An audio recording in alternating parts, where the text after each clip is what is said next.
National Weather Service has issued a flash flood warning for the following South Carolina counties: Clarendon, Lee, and Sumter. Effective until 6:49 p.m., the National Weather Service in Columbia has issued a flash flood warning for northeastern Clarendon County in central South Carolina, southeastern Lee County in central South Carolina, central Sumter County in central South Carolina, until 6:30 p.m. Eastern Daylight Time. At 3:19 p.m. Eastern Daylight Time, Doppler radar indicated thunderstorms producing heavy rain across the warned area. Between 2 and 3 inches of rain have fallen.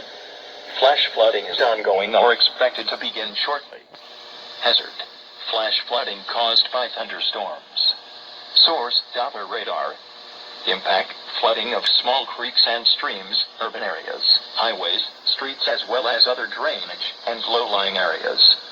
Some locations that will experience flash flooding include Sumter, South Sumter, Woods Bay State Park, Elliott, Mulberry, Turbeville, Maysville, Lynchburg, Gable, Shiloh, St. Charles, East Sumter, Oswego, Brockton, Wissahickey, and Lakewood.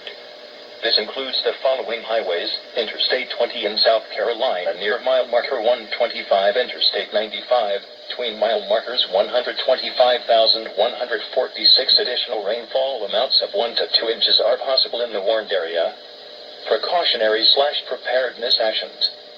Most flooding deaths occur in vehicles. Never drive through a flooded roadway or around barricades. Turn around, don't drown. Flash flooding will occur near small creeks and streams, country roads, farmland, and other low-lying spots.